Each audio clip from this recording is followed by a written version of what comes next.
Thank you so much for being back with us and for this continued cooperation that we've now had for 4 years. Yes. It's great to have you back, and let's jump right in. Well, the nice thing is we have a continuous conversation now. Yes. And that also puts pressure on you since you have to show progress since our last conversation. And then one of that is you mentioned that you have a resilient society. Yes. Hurricanes you have to come back from, etc. So that was one of your pride, and I think it was very well understood. So the question is, have you made any progress on it? Because words are easy. Implementation is not just difficult, it takes time. Yes. So what progress has there been made in the last year? Right. So I would say that we finally got past our agenda, the Sustainable Island State Agenda, which is our accelerator, our strategy to achieve the Sustainable Development Goals. And so having that and presenting it nationally, that was a major achievement. Now the whole system of government and our budgetary system now responds to that. And that is connected to our economic development plan. So that has been a tremendous achievement. And we have had help, of course, from the University of the West Indies and other experts. And for the first time in our history, I think I mentioned that we were able to present it to the United Nations. And so we are very happy for that. Now, following that, we are building out our resilience. We are now in the process of building homes that can withstand Category 5 hurricanes and more. We have also in the process of building a brand new hospital that can sustain a Category 5 hurricane. And we are in the process now of building 2 new schools, a major high school and another primary school to help to build out the resilience. We are putting new road structures, new drainage structures to help to build it. We have done revetment of some of our coastline thus far. So we have really invested a lot in building that resilience in terms of the infrastructure. But not just that, we have extended it to invest more in agriculture as well to become more self-sufficient. I can say that we are self-sufficient in a few areas at this particular time. For example, eggs. When you were experiencing high egg prices here, we had no problem because we now produce all of our eggs on island, which is our main protein.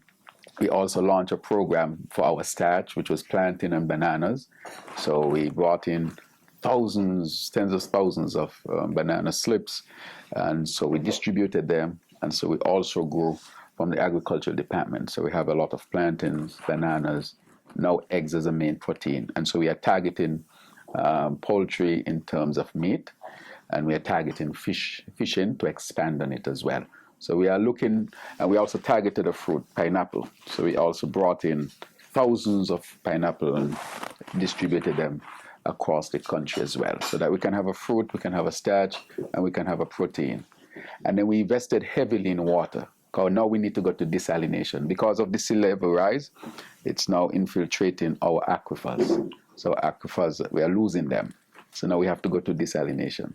So we are going to complete our 2 to 4 million gallon desalination plant in about 2 months. So yeah, it's very close to completing. It cost us a lot of money, but we had no choice, because if we didn't do that, the island would run out of water, literally, in about a year and a half.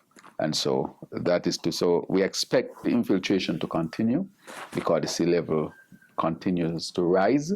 And as those aquifers become abandoned and obsolete, we now have to. And the other thing that we are picking up, because we are extracting so much, even some of our aquifers that are not infiltrated, those now have to be extracted more. We are seeing more arsenic in the water, and so we have to abandon some of those wells. So it's a direct impact and an indirect impact. But I can say safely that we'll have enough water. So we have invested in water, and we have invested in electricity as well. So we are buying those dual generators that can generate electricity for the whole country, not just, they can use green energy as well for powering, along with traditional, so they're dual use, either traditional diesel, or we can use renewable sources.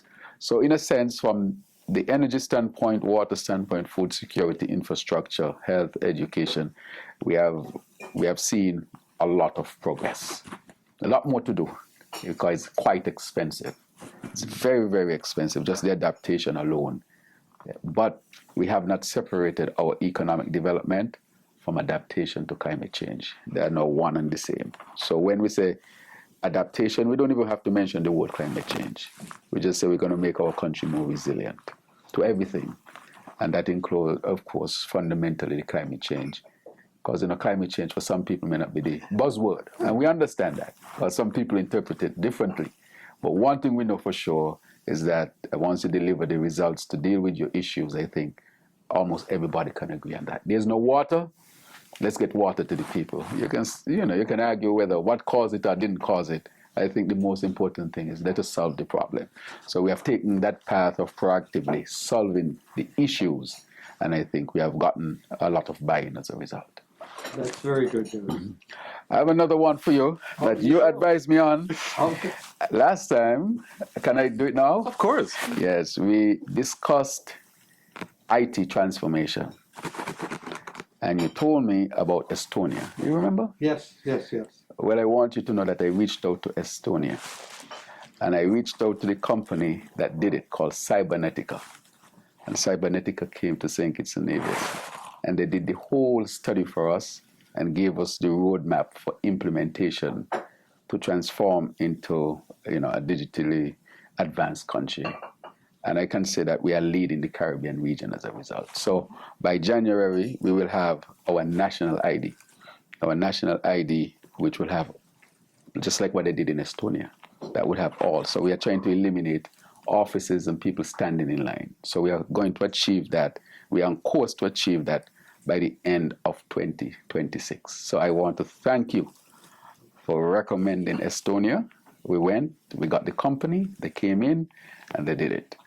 And I want to say that out of our conversation, we are now much more advanced because we could not have achieved the sustainable island state without the IT component, because it is the glue for everything else, and that digital government approach has really, really advanced us. And so we reached out to Tony Blair Institute. His institute has helped us as well. I met with him the same year at his hotel room, and we discussed, and he sent his team. So his team is there. So we are on track. It's really exciting. Wow. Tell me. I am now on the board of the E-Governance Academy in Estonia. Oh, so I'm in the middle of the time. Yes, so you should know Cybernetica then. Yes. Wow, That wonderful. is great news. So we can have some discussions after. That's wonderful. That's very good and tangible news out of it. Yes, wonderful. Jumping back in with the next question, you've recently co-chaired the second African CARICOM Summit. And among others, you've particularly focused on leading discussions on cooperations to strengthen education together, health exchange, and people-to-people connections. And you've highlighted that CARICOM is basically the sixth region of the African Union. So can you elaborate on that and why this cooperation is so important to you? Right. So that meeting that was held in Addis Ababa, which was co-chaired with the president of Angola and myself from CARICOM. So it was CARICOM and the African Union coming together in that single meeting or the summit. And so it was the first face-to-face ever held. So it had significance in that regard. And understanding that most of the Caribbean is of African descent, and we know the history of how Africans came to the Caribbean. So it was a cooperation, but it was almost like a homecoming as well, because we are sixth region of the African Union. So we are becoming an official part of that, seeing us as an extension. And so it's significant in that way. But in terms of strengthening South-South cooperation, between CARICOM and the African Union, the trade is our value of all the trade we do, we only do 1% to the African Union, 1%. So just from a purely trade economic perspective, there's a lot of room for growth. We can only go one way, and that's up. And Africa has a population of over 1 billion people. The market is extremely huge. And not only that, their population is the youngest on the planet, and it's projected that Africa would have 1 in 3 young people in 2050. 1 in 3 on the planet will be Africa descent, because the population is so young and expanding and growing. So that alone tells you the significant opportunities that are available for us to trade, for us to build economic cooperation on health, education, all of these things. So St. Kitts and Nevis has taken the lead. We now have cooperation with the Open University of Tanzania. We now have cooperation with the TVET School of Kenya. We have just opened a Caribbean corner St. Kitts focus in Cape Coast University of Ghana, which is the top university in Western Africa. It's a good university that I think you can reach out as well. And so I'm traveling to Ghana in March to establish deeper ties, and I want to see students from the Caribbean head to Ghana and Cape Coast for actual in-person university education. So all of these contacts we are doing. In addition to that, I traveled to Nigeria. I met with the president, His Excellency, and he traveled to the OECS, CARICOM as well, and he met with us. And so we are now establishing what I will call the foundation for trade between the CARICOM and Nigeria, specifically in this case. But of course, we want to extend it to Africa. So that has already started. The Afrixim Bank, which is the Africa Import-Export Bank, is now building a trade center in Barbados, a very huge trade center. And that center would be dedicated to increasing trade and enhancing trade between the African Union and CARICOM. So these are actually concrete steps, because any increase in trade will significantly benefit both Africa and the Caribbean, because this is a frontier that has not been fully explored. So just opening up that trade route alone would benefit both regions significantly. So that is why I am pushing so much for it to be established as well. The historical connection, people-to-people connection, but also the practical, tangible benefits that would be had from this relationship.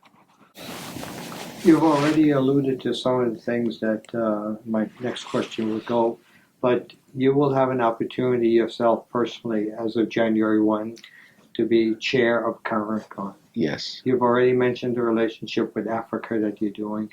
And there's one word which is music to my ears. It's concrete. Yes. We can have disagreements, but sometimes if we solve concrete problems, Yes. we can actually have agreement. Yes. So the question is, and you're only going to be there as chairman 18 months is what you And the said. bureau, yes, Yeah, for bureau. 18 months. So that means that's a lot of time and it's not too much time. Yes. So what is your agenda? How are you going to hit the ground running, and what would you like at the end of 18 months to say, look what I did? Well, I would say, one, I'm going to be pushing as much as possible for energy independence across CARICOM. I think we have a lot of energy in the region. We have wind, we have the sun, and we have geothermal and waves. This energy is cheaper than any other energy. This is purely an economic argument. We pay in the Caribbean the highest cost for electricity from fossil fuel in the world. The CARICOM region pays the highest. We pay 30 to 40 US cents per kilowatt. The US pays maybe 3 to 4 cents. 3 to 4 cents. Look at the difference. And therefore, what we are simply saying as an economic issue to help in the Caribbean, to stabilize the economies, to bring more independence, we see that exploiting our energy sources, wind, solar, geothermal, and waves will help the Caribbean to advance significantly.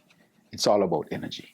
And so that will be one of my major moves. The other thing that I really want to pursue is for CARICOM to really lift its voice for international peace. We have declared that the region must remain a zone of peace. We have declared that. And so we will do everything to make sure that it remains a zone of peace.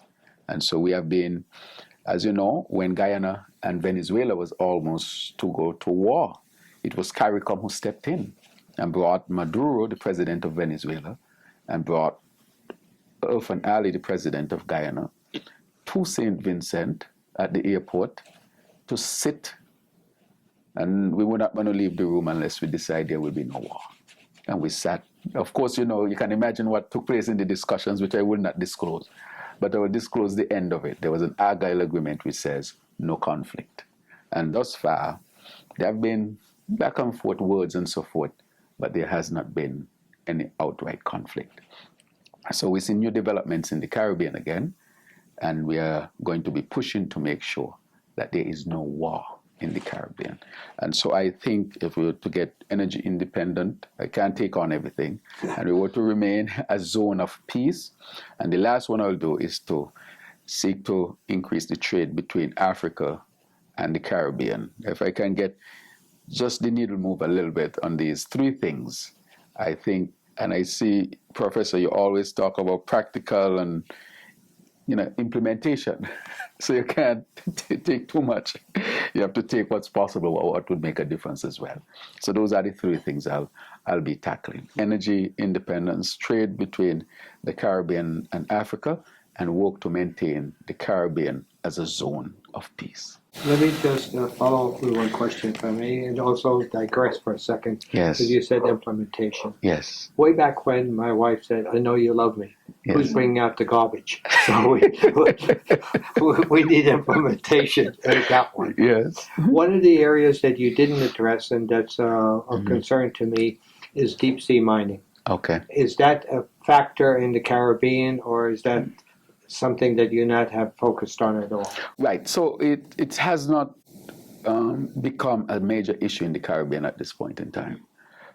We want to shift how we call ourselves from small island states to large ocean states, because there is much more sea that we own than actual land. And the reason why we want to shift that, how we call it, is that people can understand that the sea belongs to us as well. I can tell you the people who benefit most from our sea are not the people of the Caribbean, are those who come in and fish our waters, or some of the best fish in the world, take it back to their country and sell it for them, because we have not really harnessed the 22,000 square kilometers of prime sea space, maritime space that we have. And there is a significant amount of resources to help to develop the country. But deep sea mining, we have not entered that, and based on where we are, we don't intend, most of us, to enter that. We intend to protect our maritime space, and of course, sustainable development is at the foundation of how we would explore it, but we have to maintain it at the same time. And with that, yes. I think we'll head over to our roundtable. Yes. So thank you so much again. And we look forward to continuing this cooperation in many forms in the years to come. Yes, excellent. Thank you so much. You're welcome.